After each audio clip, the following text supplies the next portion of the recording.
Salut les Capricornes et bienvenue dans cet horoscope pour le mois de mars 2022. Mars, ça va être un mois vraiment intéressant parce qu'on a le vent dans les voiles. Le mois de février nous a permis de débloquer beaucoup de choses et le mois de mars continue d'aller dans ce mouvement vers l'avant et a beaucoup de momentum. Ça va être un mois aussi beaucoup à saveur poisson parce que principalement on va être dans cette énergie-là, une énergie très sensible, douce qui nous permet de reconnecter avec nos émotions. C'est aussi une énergie qui va nous amener à être tourné vers l'autre un petit peu parce qu'il y a beaucoup ce sentiment d'altruisme et de compassion qui vient avec l'énergie des poissons. Sinon, c'est un mois aussi qui va beaucoup se jouer dans notre maison 3, et donc une maison qui est tournée vers la communication, la communauté, le mental, les échanges aussi qui se passent autour de nous, et donc on va pouvoir regarder ça ensemble. Salut, moi c'est Gabriel, je suis astrologue, et ensemble je propose qu'on regarde un petit peu comment les transits vont se passer dans le ciel pour ton ascendant spécialement. Alors, on débute le mois, le 2 mars, avec une nouvelle lune en poisson. Une nouvelle lune, c'est un nouveau commencement, où est-ce qu'on a un terreau fertile qui nous permet de planter des graines et de voir quelque chose fructifier à travers ça. L'énergie des poissons, donc, comme je disais, c'est une énergie très sensible et douce qui nous permet de reconnecter avec nous, de vraiment connecter avec nos émotions et nos tripes. C'est aussi une lunaison qui va nous permettre beaucoup de pouvoir rêver, en fait, de s'imaginer qu'est-ce qu'on aimerait voir se manifester autour de nous et de pouvoir en profiter. Cette lunaison va se passer dans notre maison 3, et donc la maison 3, comme je disais, c'est une maison qui parle de ce qui est proche de nous, donc que ce soit à travers le quartier, à travers les gens qui se trouvent autour de vous, les habitudes du quotidien, ce genre de choses-là, mais aussi au niveau de la communication, du mental, et donc dans le fond, cette idée d'échange avec ce qui se passe autour de nous. Donc ça pourrait être intéressant de voir comment est-ce qu'on peut développer cet aspect-là ici, et de se permettre en fait peut-être un nouveau commencement ou une nouvelle façon de pouvoir s'exprimer, par exemple, de développer la voix, la portée que l'on a autour de nous. Ensuite, du 1er au 4 mars, on a Mars et Vénus qui sont en Capricorne et qui vont faire une conjonction avec Pluton en Capricorne. Donc, Mars et Vénus représentent une force d'action et de passion, en fait. Donc, Mars représente l'action et puis Vénus représente les valeurs. Et puis, les deux ensemble, c'est ça, cet élément de passion-là, où est-ce qu'il y a beaucoup d'énergie, en fait, mis de l'avant pour aller dans le sens de qu'est-ce qui est important pour nous. Donc, ici, on est aussi dans l'énergie du Capricorne, donc on est en train de construire les fondations et de rendre ça très solide.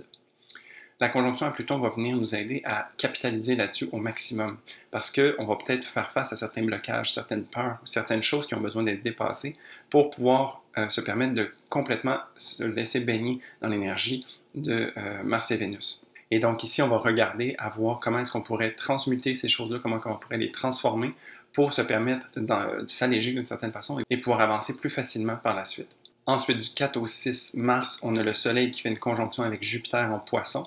Le Soleil, principe d'ego et de vitalité, où est-ce que notre mission du moment se trouve, et Jupiter, une planète qui amplifie, qui augmente, qui fait grandir.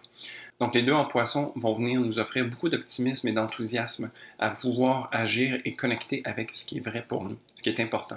Ça va nous donner aussi une belle dose de confiance en soi pour se permettre d'aller explorer cet endroit que le Poisson représente dans notre carte et pouvoir se permettre de capitaliser là-dessus. Pour nous, le Poisson, ça se passe toujours en maison 3, et donc ça va être de savoir comment est-ce qu'on a envie de pouvoir s'exprimer, de pouvoir parler, de pouvoir réfléchir à tout ce qu'on est en train de faire et de voir qu'est-ce qui se passe autour de nous, et comment est-ce qu'on peut y ajouter une petite dose de sensibilité. Comment est-ce que, au-delà du mental, on peut ajouter une dose d'émotionnel qui viendrait nous permettre de faire un pont plus holistique, en fait, dans notre manière de voir les choses au quotidien. Ensuite, du 12 au 14, le Soleil continue son chemin à travers le signe des Poissons et va venir rencontrer Neptune, une planète très spirituelle et un peu plus subtile. Ici, donc, toute cette énergie qui continue d'œuvrer dans le signe des Poissons va venir être touchée par l'intuition, par la créativité que Neptune peut venir nous apporter. C'est une planète qui va nous aider à rêver en fait à un nouveau monde, à rêver à une nouvelle façon de s'exprimer, peut-être même nous offrir de dépasser nos limites, de voir qu'est-ce qui pourrait être possible, de se laisser vraiment baigner, bercer par cette énergie-là, et puis de voir un peu à travers notre foi comment est-ce que ça peut nous amener à l'endroit où est-ce qu'on a besoin d'être. Ensuite, le 18 mars, on a une pleine lune en Vierge, donc à travers tout cet océan d'énergie poisson, on a une lune qui vient être plutôt pragmatique, et c'est quelque chose qui va faire du bien, je crois, parce que ça va venir nous aider à tirer en fait des conclusions, de tirer notre épingle du jeu en fait de tout ce qui est disponible ici. La Vierge est un signe très méthodique, cartésien, qui aime comprendre les choses, et donc de pouvoir voir la situation dans son ensemble va vraiment pouvoir nous aider à savoir qu'est-ce qui doit être fait pour qu'on puisse s'améliorer et pouvoir étendre en fait le champ de qui on est. C'est une lunaison qui va nous offrir une certaine structure aussi, et je crois que ça va faire du bien à travers toute cette intangibilité qui va se présenter autour de nous. Une pleine lune aussi, c'est un moment où est-ce qu'on peut couper, donc ça peut nous permettre de voir s'il n'y a pas des choses qui ne servent plus pour qui on est maintenant et de se permettre de faire une coupe pour faire de la place à quelque chose de plus d'actualité, de venir se manifester à nous. Cette lunaison va se passer en maison 9 pour nous et donc c'est au niveau des croyances, de la philosophie de vie et de voir le monde que ça vient se jouer pour nous. Donc peut-être comment est-ce qu'on pourrait couper avec des croyances limitatives, avec des schémas qui sont peut-être imbriqués à l'intérieur de nous mais qui ne font plus de sens. Comment est-ce qu'on pourrait se permettre peut-être de laisser tomber une vision du monde pour en accepter une nouvelle ou juste de se permettre une certaine mise à jour pour être vraiment de mise pour cette lunaison-là. Ensuite du 18 au 24 mars, on a Mars et Vénus qui sont rendus en Verseau et qui vont venir faire un carré avec Uranus en Taureau.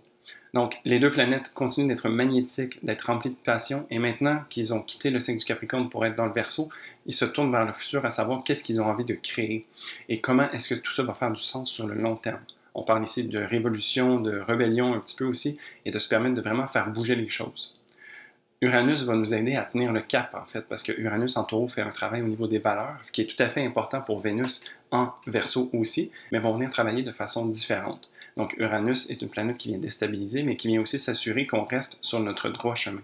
Et donc ici, à travers cette nouveauté que le Verseau va venir nous apporter et de voir à plus grande échelle qu'est-ce qui se passe, on va s'assurer d'être quand même bien ancré sur qu'est-ce qui est important pour nous et ne pas laisser ces choses-là pour acquis.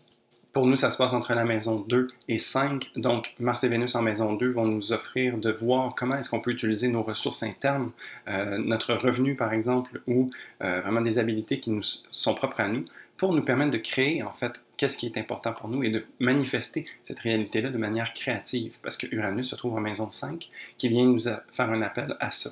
Donc vraiment ici, à travers nos habiletés, comment est-ce qu'on peut créer un futur ou une réalité qui nous plaît et qui est en accord avec nos valeurs. C'est vraiment ici que ça va jouer pour nous. Ensuite, du 20 au 21 mars, on a Mercure qui est en Poisson qui va faire sa conjonction avec Jupiter en Poisson. Mercure, c'est une planète de communication et d'échange, mais aussi d'intelligence et de réflexion. Dans le signe du Poisson, on la voit être en exil. Elle n'est pas chez elle en ce moment. Et donc, elle se voit être un peu mal outillée pour pouvoir œuvrer au maximum. Ceci dit, ça vient créer aussi une opportunité d'être ingénieux. Et donc, à travers cette ingéniosité, on peut voir que l'intelligence émotionnelle fait surface. Et donc ici, on vient ajouter une dose justement de sensibilité et d'émotionnel à cette réflexion plus logique. Ce qui fait en sorte qu'on fait un genre de pont entre ses tripes et sa tête. Et donc, ça nous permet de voir les choses de façon plus globale. C'est pas nécessairement une chose qui est facile tous les jours, mais Jupiter vient nous aider ici en faisant office de mentor ou de guide à travers ces eaux du Poisson, parce que Jupiter est en domicile à cet endroit-là, et donc va pouvoir permettre de vraiment faciliter le passage de Mercure en Poisson, qui va être un petit peu plus peut-être intangible ou ça va être difficile de mettre les mots, mais Jupiter va nous aider à trouver en fait les leçons à travers tout ça et trouver la lumière derrière ces expériences-là. Pour nous, ça se passe toujours en maison 3 pour le Poisson, et donc de voir comment est-ce que cette voie, en fait, peut être alimentée d'une certaine douceur et d'une certaine sensibilité. Comment est-ce qu'on peut se permettre aussi d'être créatif, de se permettre peut-être d'expliquer les choses différemment, de parler avec son cœur, avec ses tripes, de vraiment pouvoir aller toucher les gens. Ça pourrait être intéressant de venir capitaliser là-dessus. Et finalement, du 27 au 29 mars, on a Vénus qui va faire sa conjonction avec Saturne en Verseau. Donc, Vénus transite dans des signes maîtrisés par Saturne depuis la mi-décembre environ. Et donc ici, le fait qu'elle rencontre son maître vient faire une sorte d'actualisation ou de mise à niveau de tout le travail qui a été fait depuis les dernières semaines. On sait que Vénus a été en rétrogradation et qu'elle travaille beaucoup au niveau des valeurs et tout ça, et de vraiment savoir derrière quoi elle a envie de se tenir. Et donc ici, la rencontre avec Saturne va aider à structurer tout ça, s'assurer que tout tient toujours la route et que le plan de match est posé pour la suite des choses. Donc ici, vraiment, on a une solidification, on a des bases solides aussi et une concrétisation de ce qui est important pour nous. Ici, ça se passe en maison 2 pour nous, et donc vraiment, c'est au niveau de qu'est-ce qui nous habite, nos habilités, nos ressources internes, et qu'est-ce qu'on a peut-être besoin même de développer. Donc, cette mise à niveau ou cette prise de conscience va se présenter à nous et va nous permettre de peut-être construire quelque chose justement qui va nous permettre de pouvoir utiliser ces acquis-là qui nous habitent et de pouvoir les mettre à profit. Donc, ça pourrait être intéressant de se laisser aller à ça. Et donc voilà, ça fait le tour du mois de mars pour vous. Un mois qui continue d'avancer et qui vient aussi ajouter une dose de sensibilité et de douceur qui va nous faire du bien à tous et qui vient faire en sorte qu'une belle intégration est disponible. Si tu as aimé cette vidéo, n'hésite pas à y mettre un pouce, et si en commentaire tu as envie de me laisser savoir un peu c'est quoi tes plans pour le mois de mars, je serais vraiment curieux de pouvoir échanger avec toi. Et puis sinon, moi, je te souhaite un très beau mois de mars et je te dis à la prochaine pour un prochain horoscope. Salut!